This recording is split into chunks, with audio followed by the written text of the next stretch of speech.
दोस्तों एक बार पुनः आपका चैनल पर स्वागत अभिनंदन। आज की इस वीडियो के अंदर हम पिगू इफेक्ट, जिसे वेल्थ इफेक्ट भी कहा जाता है, उस पर चर्चा करेंगे। इससे पूर्व के वीडियो में हमने वास्तविक शेष प्रभाव यानी रियल बैलेंस इफेक्ट के बारे में विस्तृत रूप से चर्चा की है। उसी से संबंधित है आखिरकार दोनों में क्या अंतर है, रियल बैलेंस इफेक्ट और पिगू इफेक्ट में, उसको भी इस वीडियो के अंदर समझेंगे। और साथ के साथ पिगू इफेक्ट को हम डायग्राम से, मैथमेटिकल अप्रोच से क्या क्या इसके अजम्पशन है और किस प्रकार से ये कार्य करता है और किस क्या महत्वपूर्ण बिंदु पिगू के द्वारा दिया गया था और किन्स का पिगू के साथ क्या रिलेशन है, उसको भी आज के वीडियो के अंदर हम समझेंगे। हम पिगू प्रभाव, जिसे वेल्थ इफेक्ट यानी धन प्रभाव भी कहा जाता है, उसको हम देखेंगे। सामान्य रूप से हम बात करें कि क्या केवल कीमत गिरने से ही इकोनॉमी अपने आप फुल एम्प्लॉयमेंट तक पहुंचती है, इसी सवाल का जवाब है। यानी यहाँ अगर हम पिगू की चर्चा कर रहे हैं तो कीमत को इकोनॉमी के साथ और फुल एम्प्लॉयमेंट के साथ हमें एक रिलेशन को स्थापित करना है। कीमतें गिरी, प्राइस गिरी, इकोनॉमी अपने आप फुल एम्प्लॉयमेंट, ऐसा होता है या नहीं होता है, इसको लेकर पिगू बात करता है। इसी पर हम पूरी चर्चा करेंगे, किस प्रकार पिगू इसके बारे में बताता है। पिगू प्रभाव, जब कीमत स्तर, प्राइस लेवल गिरता है, यहाँ कीमत स्तर और एब्सोल्यूट जो प्राइस है, आपने निरपेक्ष और सापेक्ष कीमत, जिन साथियों ने वास्तविक शेष प्रभाव का वीडियो नहीं देखा वो आवश्यक रूप से देखें। वहाँ हमने निरपेक्ष कीमत और सापेक्ष कीमत के मध्य जो अंतर है उसको यहाँ बात की। प्राइस लेवल, कीमत स्तर सामान्यतः एक एवरेज को दर्शाता है, पूरी इकोनॉमी के प्राइस लेवल को बताता है। और यहाँ पिगू कहता है जब कीमत स्तर, प्राइस लेवल गिरता है तो लोगों का जो वास्तविक संपत्ति है, रियल वेल्थ है, वो बढ़ता है और जिससे उपभोग है, कंजप्शन है, वो बढ़ता है। और अंततः है परिणाम ये प्राप्त होता है कि अर्थव्यवस्था में, इकोनॉमी में फुल एम्प्लॉयमेंट स्थापित होता है, जिसे हम ये कहें कि अगर पिगू प्रभाव के नाम से भी और इसे धन प्रभाव के नाम से भी जानते हैं। क्यों? मान लीजिए कि हमारे पास या इकोनॉमी में 1000 रुपये, हमारे पास 1000 रुपये हैं और प्राइस लेवल अगर हम यूँ देखें कि 100 है, ऐसी स्थिति में हमारा जो रियल वेल्थ है, कितना हम परचेजिंग पावर कर सकते हैं, तो यहाँ 1000 में अगर 100 से हम डिवाइड करते हैं तो ऐसी स्थिति में हमें 10, हमारा जो रियल वेल्थ है, वास्तविक धन है, वो 10 के बराबर है। अगर कीमत स्तर में गिरावट हुई, यहाँ कीमत स्तर है वो 100 से घटकर 50 हो जाता है, ऐसी स्थिति में आप देखोगे हमारी जो मनी है वो 1000 है और जबकि कीमत 100 से कितनी हो गई, 50। ऐसी स्थिति में आप यहाँ देखोगे रियल वेल्थ है वो बढ़कर कितना हो जाता है, 20 हो जाता है। कहीं ना कहीं आप देखोगे कि पेंटागन का जो वास्तविक शेष प्रभाव है, रियल बैलेंस इफेक्ट है, जिसको हमने M/P से समझा है। M मौद्रिक जो हमारी मुद्रा है, मनी है, पैसा है, वो है, और P जो प्राइस लेवल को दर्शाता है। ठीक उसी अनुसार यहाँ पिगू महोदय ने भी बात की है, परंतु दोनों में अंतर है। उन अंतर को भी हम इस वीडियो के अंदर जानेंगे।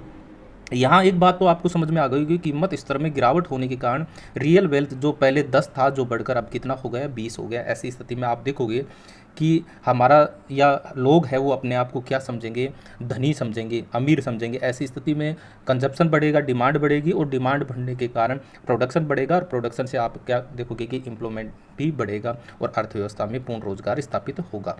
तो यहाँ तक हमने बात की। अब यहाँ किन्स महोदय के साथ क्या है, तो ये किसके खिलाफ दिया गया, हम यहाँ देखेंगे। जॉन मेनार्ड किन्स महत्वपूर्ण अर्थशास्त्री है, अलग से इसका वीडियो हमने डाला भी और विस्तृत रूप से हम इसकी बात करेंगे।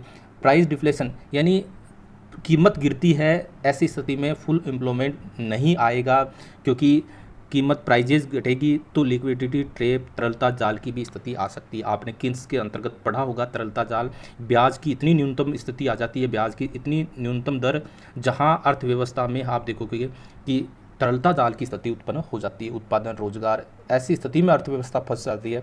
तो यहाँ किन्स महोदय का कहना है, जबकि पिगू महोदय कहते हैं कि प्राइस में गिरावट होगी और वहीं से ही काम हो गया, प्राइस घटते ही सारा काम हो गया, कंजप्शन बढ़ेगी, प्रोडक्शन बढ़ेगा, फिर एम्प्लॉयमेंट बढ़ जाएगा। परंतु किन्स महोदय कहते हैं ऐसा स्थिति नहीं होगी, इससे फुल एम्प्लॉयमेंट नहीं आएगा। क्यों नहीं आएगा, आखिरकार किस प्रकार से इन्होंने समझा है, उस बात को भी आगे हम वीडियो के अंतर्गत समझेंगे। फिलहाल यहाँ कीमत को लेकर पिगू महोदय बात कर रहा है, किस प्रकार से बात की है कि प्राइस लेवल कम हो गया, घट गया। ऐसी स्थिति में आप देखो, यहाँ हमने बात की एग्जाम्पल के तौर पर, प्राइजेज में 50% गिरावट हुई तो रियल वैल्यू ऑफ मनी है वो बढ़ गई है। अभी हमने देखा ना कि जहाँ कीमत स्तर 100 था, ऐसी स्थिति में हमारी जो जो रियल वेल्थ है उसकी वैल्यू 10 के बराबर थी, और गिरावट होने पर की स्थिति में वो बढ़कर 20 हो गई। तो इसलिए 100 रुपये अब 200 के बराबर उनकी परचेजिंग पावर हो गई। यानी वही 100 रुपये, जो 100 रुपये के हिसाब से हमने प्राइस लेवल की बात की, अगर हमारे पास 100 रुपये है तो ऐसी स्थिति में वो अब 200 के बराबर काम करेगा। क्यों? जब हमने यहाँ एग्जाम्पल की दृष्टि से क्या देखा कि प्राइजेज में 50% गिरावट हुई, ऐसी स्थिति में रुपये की वैल्यू है, हमारी रियल वैल्यू है मनी की, वो क्या हो जाएगी? बढ़ जाएगी। यानी लोग हैं वो क्या सोचते, हम पहले से ज़्यादा क्या हो गए? अमीर हो गए। इससे क्या होगा? कंजप्शन बढ़ेगा। क्योंकि रुपए की वैल्यू बढ़ गई ना, रुपए अधिक मजबूत हो गया, अधिक वस्तुएं वो खरीद पाएगा, वस्तु की जो वैल्यू है वो कम हो गई, और आप देखोगे पैसों की वैल्यू बढ़ गई। ऐसी स्थिति में क्या होगा? कंजप्शन में वृद्धि होगी, सेविंग कम होगा, और जो कंजप्शन बढ़ेगा तो हम ये देखेंगे हमारा जो डिमांड है वो बढ़ेगी और प्रोडक्शन बढ़ेगा, और किस प्रकार से आगे हम देखेंगे फुल एम्प्लॉयमेंट की स्थिति होगी। क्योंकि प्रोडक्शन बढ़ रहा है तो प्रोडक्शन के लिए एम्प्लॉयमेंट भी बढ़ेगा, और अर्थव्यवस्था है वो फुल एम्प्लॉयमेंट, पूर्ण रोजगार की स्थिति पर आ जाएगी। ये पीगू महोदय कह रहा है। परंतु किन्स महोदय ये कह रहा है कि ये बात तो मानने वाली नहीं है। ऐसी स्थिति अगर हम ये देखें कि प्राइस घट रही है तो ऐसी स्थिति में एक स्थिति और उत्पन्न हो सकती है जिसकी तरलता जाल, लिक्विडिटी ट्रैप की वो बात करता है। वहाँ अर्थव्यवस्था फंस जाती है, और जो पीगू महोदय कह रहे हैं कि अपने आप जो फुल एम्प्लॉयमेंट प्राप्त होता है वो स्थिति प्राप्त नहीं होगी। परंतु पीगू की जो हमने ये 7-6 स्टेप है इसके माध्यम से देखा कि किस प्रकार पीगू महोदय ने ये बताया कि प्राइजेज में गिरावट होने तक से लेकर फुल एम्प्लॉयमेंट किस प्रकार से प्राप्त होता है उसके लिए। लेकिन इसके लिए उन्होंने एक महत्वपूर्ण 2 मान्यताएं हैं, अजम्पशन ली है। मान्यता किस प्रकार से कार्य करती है, हमेशा ये देखना, कोई भी सिद्धांत, कोई भी कार्य कुछ अजम्पशन को लेकर बात कर रहा है। अगर वो मान्यताएं होगी तो ही वो रूल लागू होगा, वो नियम लागू होगा, वो सिद्धांत लागू होगा। यहाँ वो कह रहे हैं कि कीमतें और मजदूरी है उनमें गिरावट संभव है, गिर सकती है, वो चेंज हो सकती है। पहली बात तो ये है। दूसरी अजम्पशन ले रहा है कि फिक्स्ड मनी सप्लाई है, जो मनी है वो कांस्टेंट है, उनमें किसी प्रकार का कोई चेंज नहीं हो रहा है। आप यहाँ देखिएगा कि यहाँ निरपेक्ष कीमत एब्सोल्यूट प्राइस लेवल को बात कर रहा है, क्योंकि हमने यहाँ कीमत स्तर की बात की या कीमत की बात की तो ये एब्सोल्यूट प्राइस को दर्शा रहा है, और एब्सोल्यूट प्राइस को हम यहाँ ये बिंदु है वो पेंटिंगन महोदय से जो वास्तविक शेष प्रभाव है उससे कहीं ना कहीं ये जुड़ता है, और आगे हम इस बात की विस्तृत रूप से चर्चा करेंगे किस प्रकार दोनों एक दूसरे से संबंधित है। और यहीं से आगे हम, जैसे पेंटिंगन महोदय ने कहा कि हमेशा एक ऐसी सफिशिएंटली लो प्राइस लेवल होता है जहां फुल एम्प्लॉयमेंट लाया जा सकता है। इसको आगे हम देखेंगे। यहाँ कीमत में गिरावट, वास्तविक संपत्ति में वृद्धि है, जो रियल वेल्थ है उसमें वृद्धि होती है, उपभोग में वृद्धि होती है, और डिमांड में वृद्धि होती है, और उत्पादन में वृद्धि होती है, और इस प्रकार पूर्ण रोजगार प्राप्त किया जा सकता है। यहाँ तक हमने ये पढ़ा, जहाँ किन्स महोदय के द्वारा इस बात की आलोचना भी हमने इसके अंतर्गत देखी। आगे और हम इसकी मुख्य रूप से अंतर के माध्यम से इसको समझेंगे। किन्स क्या कह रहा है कि जॉन मेनार्ड किन्स ये कह रहा है, अगर मजदूरी और कीमतें गिर भी जाएं तो इकोनॉमी अपने आप फुल एम्प्लॉयमेंट तक नहीं पहुंचती। जहां पीगू महोदय ने इस बात की कहा कि कीमतों में गिरावट होने की स्थिति में अर्थव्यवस्था फुल एम्प्लॉयमेंट की स्थिति पर प्राप्त होती है। पीगू किन्स से आप देखोगे कि बिल्कुल पूरी तरह से एग्री नहीं था, क्योंकि अगर कीमतें गिरेगी तो इकोनॉमी अपने आप ठीक हो जाएगी। पीगू ये कहते हैं कि कीमतों में गिरावट होगी, अपने आप ठीक किया जा सकता है। लेकिन किन्स महोदय ने इस प्रकार की चीज़ों की आलोचना की है, और क्यों की है? क्योंकि लोग फ्यूचर से डरते हैं, कीमतें गिरावट हो रही है, लोगों को डर होता है कि आगे भी और कीमतें गिर सकती है ना। एक्सपेक्टेड प्राइस को लेकर कहीं ना कहीं बात किन्स महोदय के द्वारा की जा रही है। निवेश है, इन्वेस्टमेंट भी नहीं रहता है, और लिक्विडिटी ट्रैप भी आ सकता है, तरलता जाल भी आ सकता है। तो इसलिए डिमांड नहीं बढ़ेगी और बेरोजगारी बनी रहती है। जबकि पीगू महोदय ने इस बात की बिल्कुल तरीके से इग्नोर किया है, और उन्होंने कहा मानना है कि कीमतों की गिरावट के कारण इकोनॉमी अपने आप ठीक हो सकती है। पीगू ने 1943 में आप देखोगे किन्स के इस तर्क का खंडन भी किया, और पीगू ने किन्स की इस बात को गलत साबित करने की कोशिश भी की है। दोबारा वही स्टेप क्यों, किस आधार पर उन्होंने कहा कि प्राइस गिरेगी, चीज़ें सस्ती होगी, मनी की वैल्यू बढ़ेगी। यानी जहां 100 रुपये से पहले एक चीज़ आ रही थी, अब उससे कितनी चीज़ें आ सकती है? 2 चीज़ें आ सकती है, क्योंकि अभी शुरू में हमने देखा ना रियल वेल्थ की वैल्यू जो जहां 10 थी और गिरावट होने के कारण उसकी वैल्यू कितनी हो गई? 20 हो गई। तो अब पहले से ज़्यादा वस्तु खरीद सकता है, इसलिए लोग अपने आप को क्या समझेंगे? अमीर समझने लगेंगे, और क्या होगा? कंजप्शन बढ़ेगा, डिमांड बढ़ेगी, प्रोडक्शन बढ़ेगा, एम्प्लॉयमेंट बढ़ेगा, और अर्थव्यवस्था अपने आप आगे की ओर बढ़ेगी और फुल एम्प्लॉयमेंट प्राप्त होगा। इसलिए पीगू क्या कह रहा है, किन्स गलत है क्योंकि कीमत को गिरने पर इकोनॉमी फुल एम्प्लॉयमेंट तक, पूर्ण रोजगार तक लाई जा सकती है। अगर एक लाइन में हम समझें तो पिगू का कहना है कि कीमत में गिरावट से लोगों की वास्तविक संपत्ति बढ़ेगी, जिससे उपभोग और मांग बढ़ती है और अर्थव्यवस्था स्वतः पूर्ण रोजगार की ओर बढ़ती है, और वो किन्स के तर्क को गलत ठहराता है। ठीक है, आगे हम ये देखें कि पिगू प्रभाव को डायग्राम के माध्यम से किस प्रकार से यहाँ हम इसको समझेंगे। ठीक है, तो यहाँ ये प्रारंभिक स्थिति है आईएस और एलम वक्र। यहाँ देखिएगा पेंटिंगन महोदय में, आप जिन साथियों ने वो वीडियो नहीं देखा वो आवश्यक रूप से देखिएगा, एलम में भी परिवर्तन होता है। यहाँ पिगू प्रभाव के अंतर्गत इस प्रकार का कोई एलम में बदलाव नहीं होता, केवल आईएस वक्र है वो प्रभावित हो रहा है। तो आप देखो कि इस प्राइस लेवल पर, P2 प्राइस लेवल पर इतनी मात्रा है, और ये हम देखेंगे अर्थव्यवस्था में इतना आय की स्थिति है।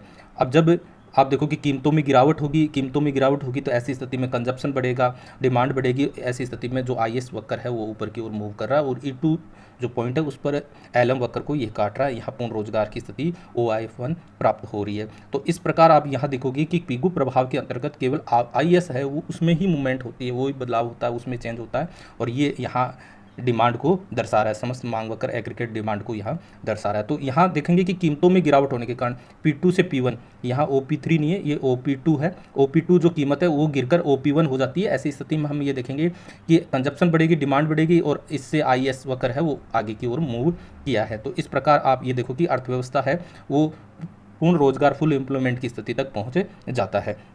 इस डायग्राम के माध्यम से हमने ये समझा है। परंतु इतनी बातें हमने पिगू महोदय के द्वारा पढ़ी है, परंतु फिर भी इसकी कई आलोचनाएं हैं, और मुख्य रूप से हम देखें किन्स महोदय ने इसकी आलोचना की है।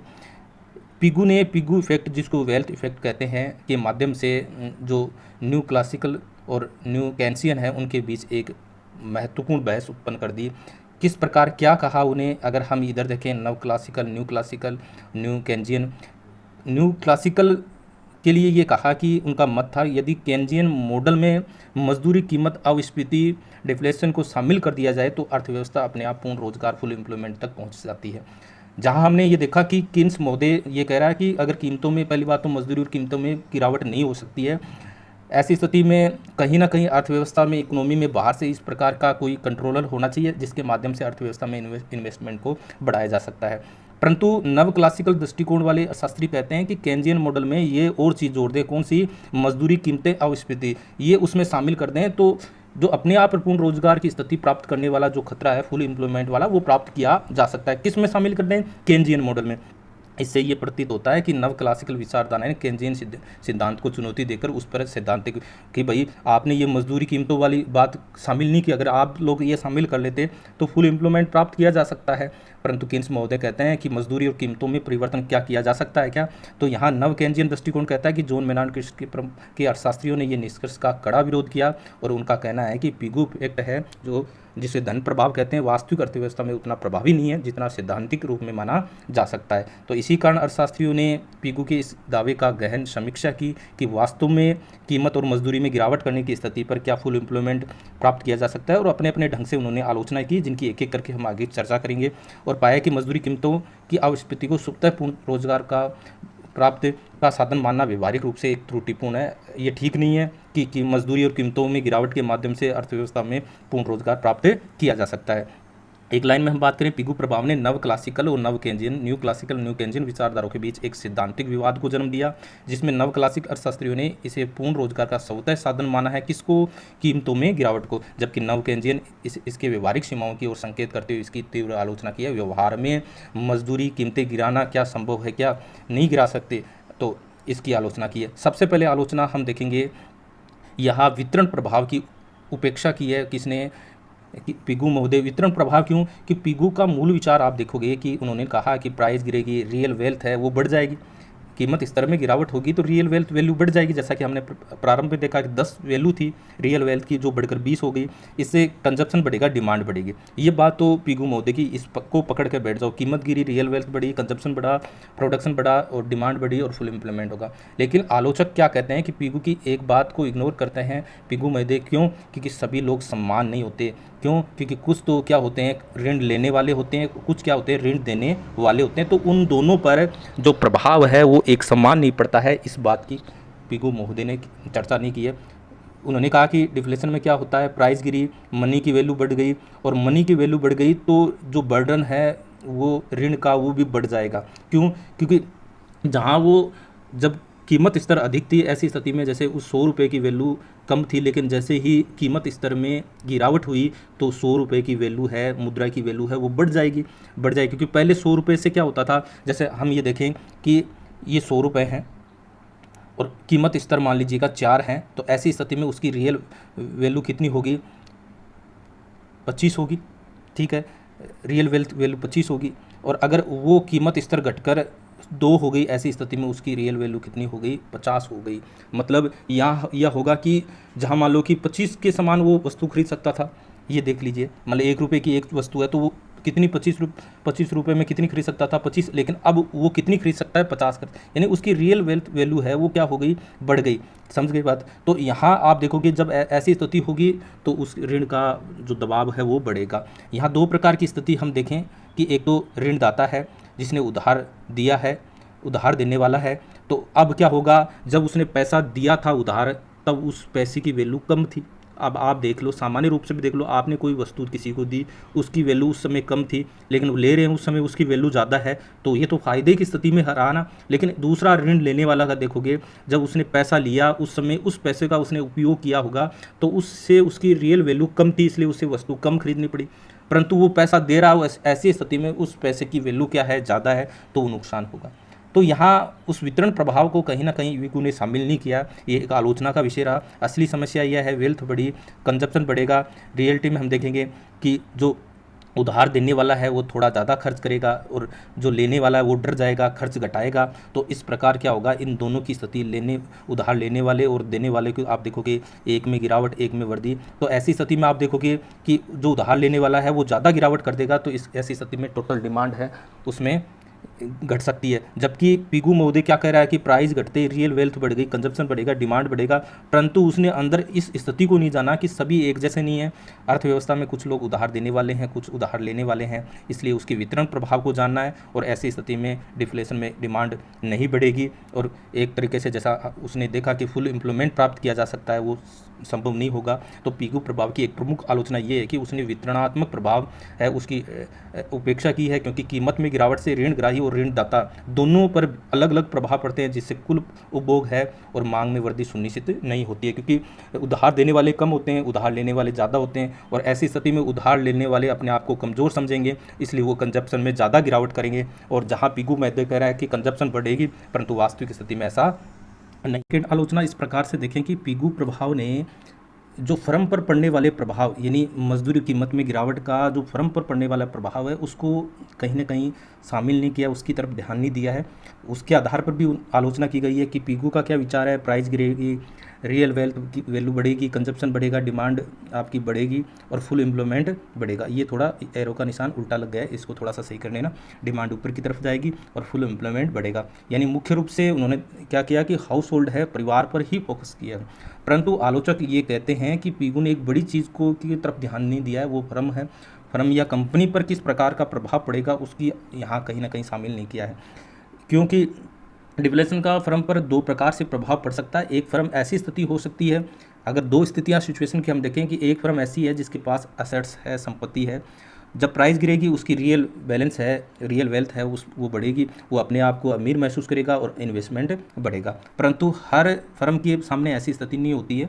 दूसरी फर्म ऐसी होती है जो कर्जदार है, जिसने लोन लिया है और वो लोन लेकर अपना आगे, तो ऐसी स्थिति में आप देखोगे कि प्राइस में गिरावट होने के कारण अब वो उस रियल वेल्थ की वैल्यू बढ़ जाएगी, रुपए की वैल्यू बढ़ जाएगी। ऐसी स्थिति में क्या होगा कि वो एक तरह से दबाव महसूस करेगी और इस दबाव के कारण ये हो सकता है, प्रॉब्लम इस प्रकार से भी आ सकती है कि रियल जो डेबिट है, जो वास्तविक ऋण है वो चुकाना उसको पड़ेगा, प्रॉफिट कम होगा, दबाव ज़्यादा होगा, कैश फ्लो उसका कम होगा और अंततः वो दिवालिया भी घोषित हो सकती है बैंक की स्थिति के माध्यम से।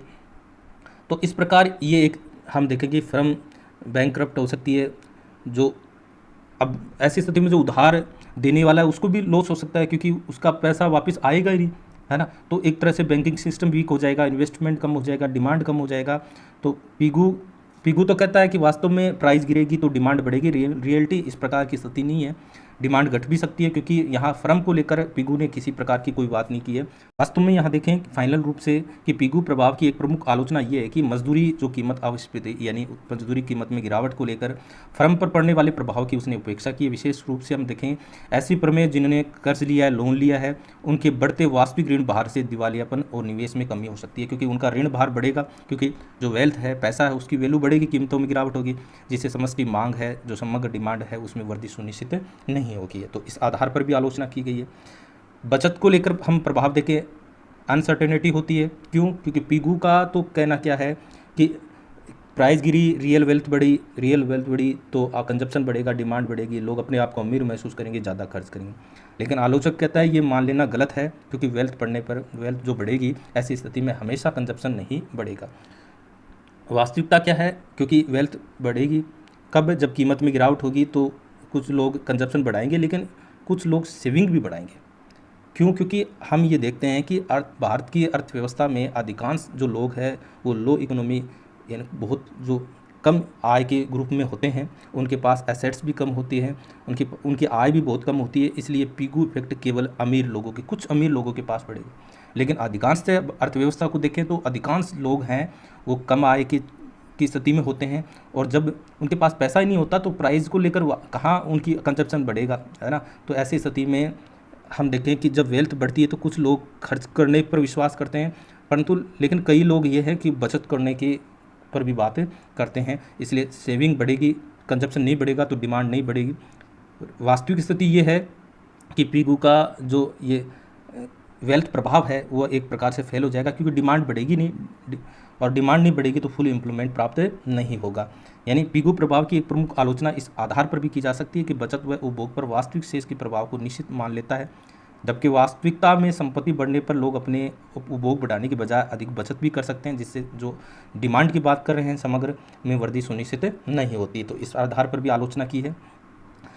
अगली आलोचना हम ये देखें कि प्राइस को लेकर बात कर रहा है। पिगू क्या मान रहा है कि कीमतें एक बार गिरती है, लोग अमीर महसूस करते हैं, कंजप्शन बढ़ता है, यानी डिफ्लेशन एक बार होता है और जिससे लोग अमीर अपने आप को महसूस करते हैं। लेकिन आलोचक कहते हैं ये कंजप्शन है वो वास्तविकता से परे हैं, कीमतें एक बार ही नहीं गिरती है। वास्तविक दुनिया में क्या होता है कि एक बार ही नहीं, लगातार भी गिर सकती है। आज प्राइस गिरी, कल और गिर सकती है, फिर और गिर सकती है। यानी लोग एक्सपेक्ट करते हैं कि आगे भी प्राइस गिरेगी, और हम भी वास्तव में देखें तो लोग क्या सोचते हैं, अभी क्यों खरीदूं, कल और सस्ता होगा। जैसे मान लीजिए कि कीमतें गिरी है, पहले 20 कीमत स्थिर थी, वो घटकर 15 हो गई, और हम पिगू प्रभाव के अंतर्गत बात करें तो कीमत गिरावट होने के कारण कंजप्शन बढ़ना चाहिए, डिमांड बढ़ेगी और प्रोडक्शन बढ़ेगा, एम्प्लॉयमेंट बढ़ेगा। लेकिन लोग एक्सपेक्ट करते हैं कि कीमत अभी 15 घटी है, और भी घट सकती है, 12 हो सकती है। ऐसी स्थिति में वो तुरंत कंजप्शन नहीं घटाएंगे, आगे का वो इंतजार करेंगे कीमत की गिरावट का। तो जहाँ पिगू महोदय ये बात कर रहा है कि कंजप्शन में वृद्धि होनी चाहिए, क्योंकि कीमत गिरी है, कंजप्शन बढ़ेगा, लोग अपने आप को अमीर महसूस करेंगे। लेकिन जो लोग हैं वो आगे एक्सपेक्ट भी करते हैं, और वो ये सोचते हैं कि मैं अभी क्यों खरीदूं, आगे और कीमत गिरेगी। तो वास्तव में होना तो चाहिए था कंजप्शन बढ़ने का काम, लेकिन रिजल्ट ये होगा कि कंजप्शन गिरेगी और डिमांड गिरेगी। तो ये पिगू की गलती है। यहाँ आप देखोगे कि प्राइस गिरेगी, वेल्थ फीलिंग है वो बढ़ेगी, कंजप्शन बढ़ेगा, लेकिन वास्तविकता ये है कि प्राइस गिरने से वो ये तुलना करते हैं कि आगे की आगामी कीमत और गिरेगी। तो ऐसी स्थिति में जहाँ कंजप्शन बढ़ने की बात कर रहे हैं वो कंजप्शन बढ़ती नहीं है।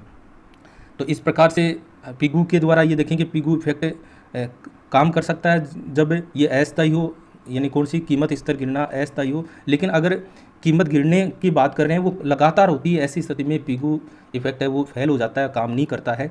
तो अंतिम रूप से इसमें बात करें कि पिगू प्रभाव की प्रमुख आलोचना ये है कि मजदूरी कीमत अपस्फीति को एक बार घटाना मानता है, जबकि वास्तविकता में कीमतों में गिरावट एक लगातार प्रक्रिया हो सकती है, जिससे भविष्य और गिरावट की उपेक्षा के कारण उपभोग व्यय में वृद्धि की बजाय कमी भी हो सकती है।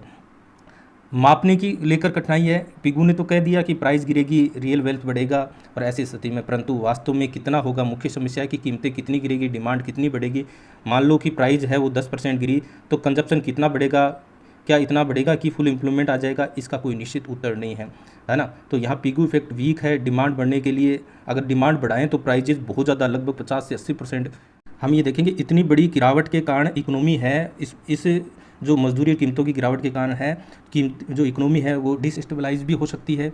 और आप देखोगे बिजनेस को भी, आप यहाँ देखोगे कि बिजनेस का भी पतन हो सकता है कि इतनी गिरावट होगी तो बिजनेस भी खतरे की स्थिति में आ सकता है।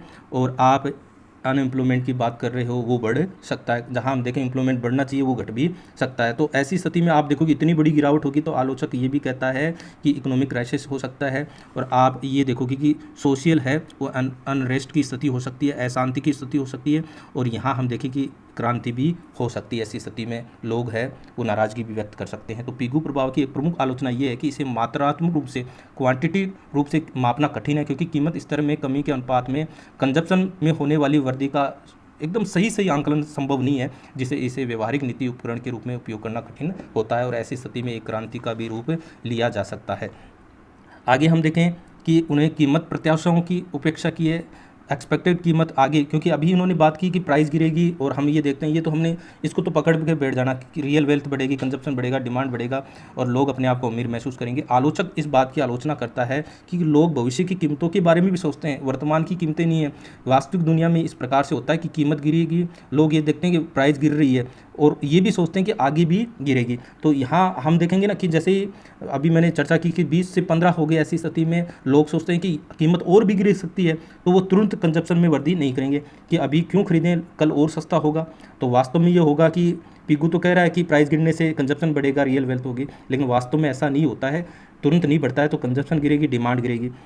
यहाँ जॉन मेनार्ड जो किन्स है उनका मानना है कि आपका ये जो डिफ्लेशन है, कीमत में गिरावट है, वो निराशा को लेकर भी आ सकता है, फ्यूचर को अनसर्टनिटी भी कर सकता है। इसलिए लोग है वो खर्च को टालते हैं, इन्वेस्टमेंट घटाते हैं, है ना। तो पिगू कहाँ गलत हो गया? पिगू अज्यूम करता है कि प्राइस घटेगी और इमिडिएटली कंजप्शन बढ़ जाएगा, लेकिन रियलिटी ऐसी नहीं है।